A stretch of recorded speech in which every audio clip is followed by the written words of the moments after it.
여러분 안녕하십니까. 자동차 마케트 이시선의 이순남입니다. 테슬라의 21년 실적 발표 하루 만에 약 1000억 달러의 시총이 날아갔습니다. 최고의 업적인데도 불구하고 신차 양산 시점이 늦어지는 것에 대해 주주들이 실망한 것으로 보도되고 있습니다. 장기적인 관점에서 볼 때 일론 머스크의 이 같은 결정은 과연 실망할 일인지 아니면 더 도약하기 위한 숨고르기인지 오늘은 이 내용을 중심으로 테슬라의 현상과 미래를 분석하는 시간을 가져보고자 합니다. 여러분은 테슬라의 21년 실적 발표를 어떻게 보셨는지요?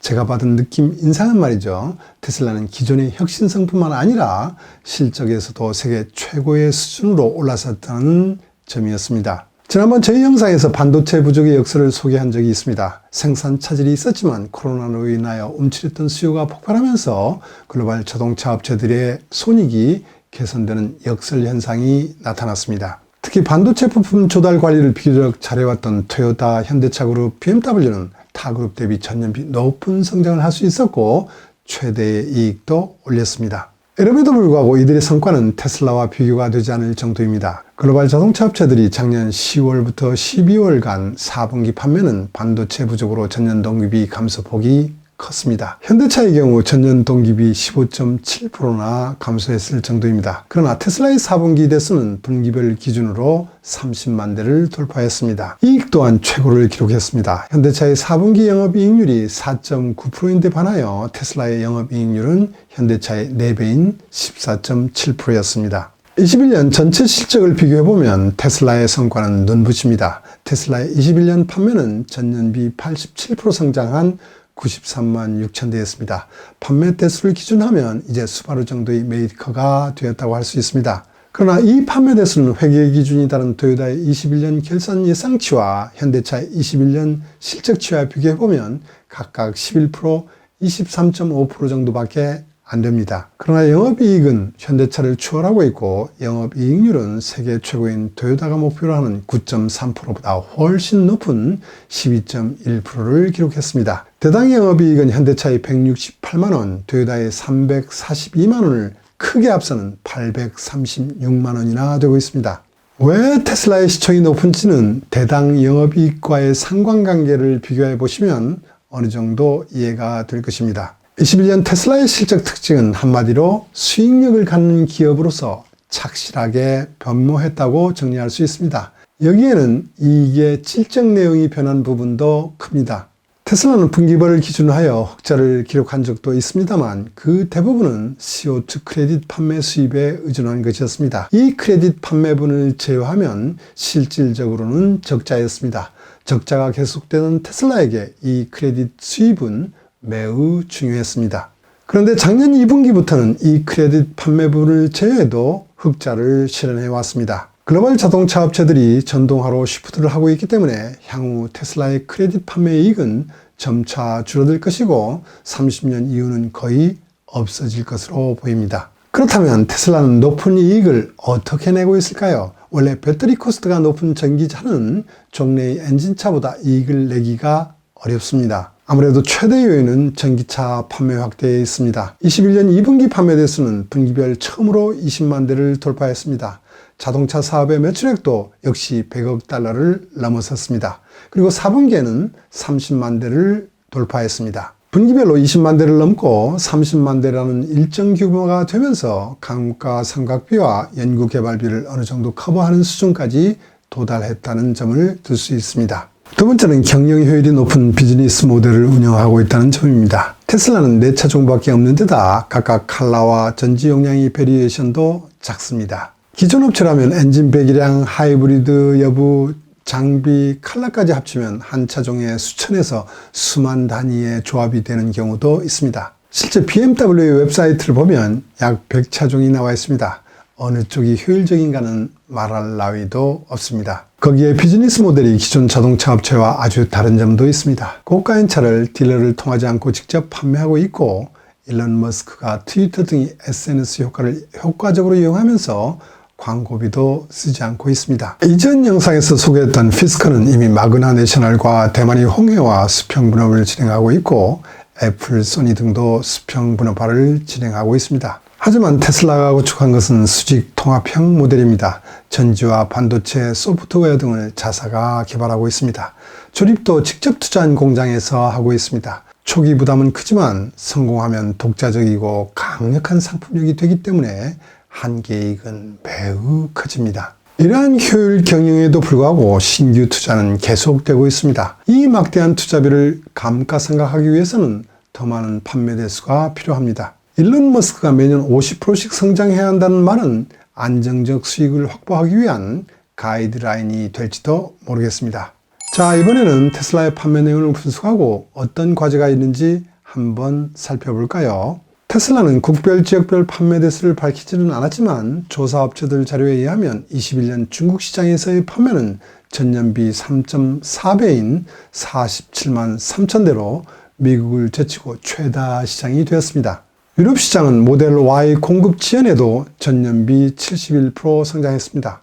대수는 16만 8천 대로 이제 시작하는 단계라고 할 수 있습니다. 19년에 가동한 상해 공장에서 생산한 모델 3와 모델 Y가 전체의 성장을 견인하고 있습니다. 이렇게 소형차에 중점을 두다 보니 모델 S와 X의 판매 감소가 문제되고 있습니다. 올해까지 별도의 대책을 강구하지 않으면 프리미엄 이미지가 약화될 수도 있을 것입니다. 테슬라의 일론 머스크는 매년 50%씩 성장하여 30년 2천만 대의 전기차를 판매한다는 계획을 꾸준히 밝혀왔습니다. 이 목표를 달성하려면 24년까지 연평균 50%씩 성장하고 25년 이후 45%에서 점차 30% 정도로 성장해야 합니다. 이것은 한마디로 팽창 성장을 의미합니다. 신차 라인업과 공장 능력도 늘려야 합니다. 당연히 품질 이슈, 리콜 문제 등의 리스크도 많아지게 됩니다. 그러나 글로벌 자동차 업체들 중에는 팽창 성장을 하다 실패를 경험한 회사들도 있습니다. 토요타는 90년대 말부터 3대에 걸친 비오너 사장들이 팽창 성장 전략으로 리먼 쇼크 후 57년 만에 영업이익 적자에 빠졌습니다. 팽창 성장의 후유증으로 1000만 대 이상의 리콜 문제로 사장이 미 의회에서 증언을 하는 굴욕도 당했습니다. 스웨덴의 사브 브랜드를 비롯하여 일본의 수바루, 수zuki, 이수zu 등을 마구마구 삼키며 확장 노선을 걸었던 GM은 결국 도산했습니다. 부도 직전에 닛산을 재건시켰던 카를로스 곤 전 회장은 2016년 글로벌 시장에서 마켓쉐어 8%, 영업이익 8%를 달성한다는 닛산 파워 88이라는 매우 공격적 경영을 전개했습니다. 그러나 이 확장 노선도 실패하면서 최근 2년 연속 적자에 빠져 아직 헤어나오지 못하고 있습니다. 혼다도 400만 대 클럽에서 벗어나고자 690만 대로 확대한다는 전략을 추진하다가 영업이익 1.5%대의 회사가 되어버렸습니다. 이제 GM에 의존하지 않고는 생존하기 어려운 국면을 맞고 있습니다. 이처럼 팽창 전략은 주주들에게는 아주 좋은 소재가 되지만 자동차 경영에는 치명적인 독이 된 경우도 많습니다. 이런 점을 고려해 본다면 이번에 발표된 일론 머스크의 전략을 저는 지지하는 편입니다. 지금 테슬라는 양보다는 질적인 성장이 필요한 시점이기 때문입니다. 작년 미국, 중국 공장의 생산 능력은 105만 대였습니다. 작년 판매 실적을 고려하면 가동률이 90% 정도로 매우 높다고 할 수 있습니다. 이번 결산 발표에서 테슬라의 22년 전기차 판매 목표는 작년 대비 50%를 성장하는 계획입니다. 일론 머스크의 주장대로 한다면 올해 판매는 140만 대 이상이 될 것입니다. 이를 달성하기 위해서 미국, 중국의 기존 공장이 생산 능력을 키우고 독일 베를린과 미국 남부 텍사스주에서 건설하고 있는 완성차 공장을 본격 가동합니다. 여기에 주주들이 이슈를 갖고 있는 세계의 신차 런칭이 더해진다면 어떻게 되겠습니까? 잠시 지금까지 추진해온 테슬라의 자동차 개발 방식을 이해할 필요가 있습니다. 테슬라의 개발 형태는 베스트 에포트형이라고 부릅니다. 이 방식은 우선 해보고 문제가 있으면 수정하는 방식입니다. 실리콘밸리를 중심으로 한 소프트웨어의 세계에서는 상식인 방법입니다. 예를 들면 PC가 어느 순간 먹통이 되면 전원을 다시 껐다가 다시 켜면 된다는 방식입니다. 반면 폭스바겐, 토요타 등의 기존 자동차 업체들의 개발 방식은 개런티형이라고 합니다. 여러 가지 악조건 상황을 최대로 상정하여 성능 테스트와 내구 품질 확인을 몇 번이나 반복합니다. 시간과 코스트를 투입하여 불량품이 나오지 않도록 만전을 기하는 방식입니다.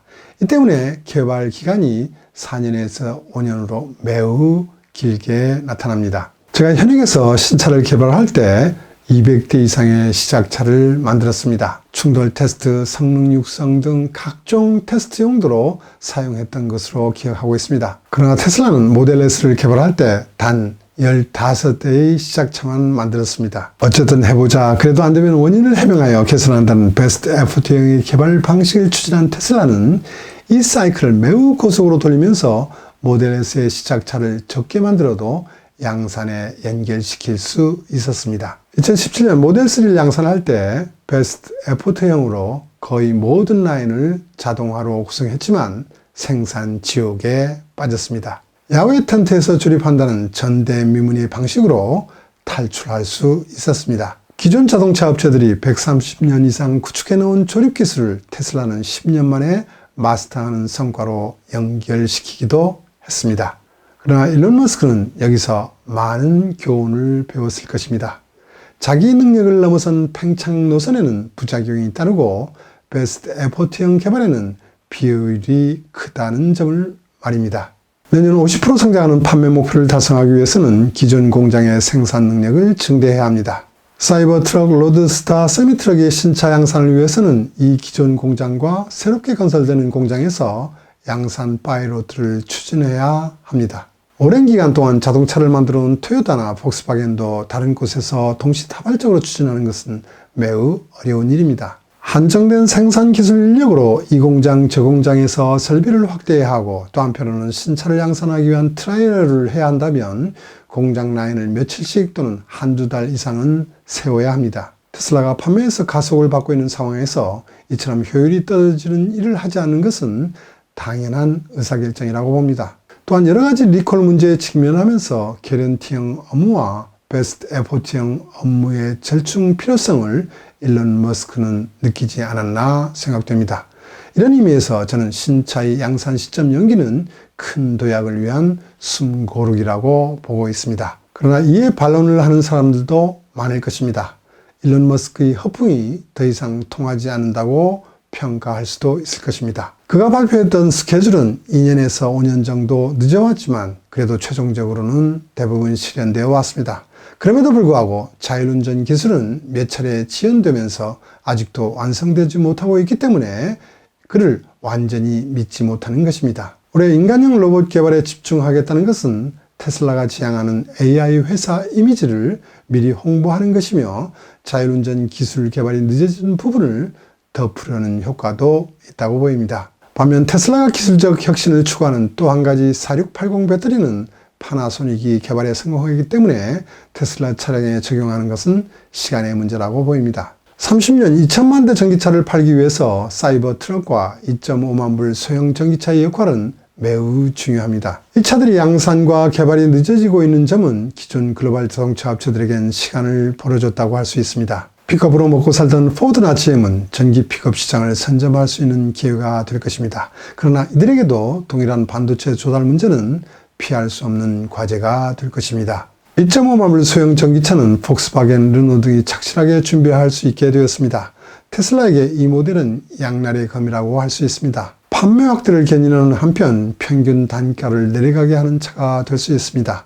충분한 코스트 대책을 수립하지 않으면 수익력이 악화됩니다. 또한 저가 모델로 고객층이 넓어지면 종래 테슬라 신자라면 문제가 되지 않았던 품질 문제들이 새롭게 대두될 가능성도 있습니다. 어쨌든 테슬라는 올해 두 가지 이슈, 즉 중국 이전도와 반도체 부족을 어떻게 해결할 것인지가 가장 중요해질 것 같습니다. 반도체 이슈는 부품업체들이 테슬라를 우선하는 정책과 함께 소프트웨어 변경 등으로 부족하지만 어느 정도 보완할 수 있습니다. 반면 미, 중국 간 마찰이 커질 경우 중국 시장에서 판매는 어떻게 될지 한치 앞도 볼 수 없는 상황이 될 것입니다. 어쨌든 테슬라는 지금까지 해온 것처럼 위기를 극복하고 앞으로 나갈 것이라고 저는 그렇게 믿고 있습니다. 오늘은 여기까지 하겠습니다. 들어주셔서 감사합니다.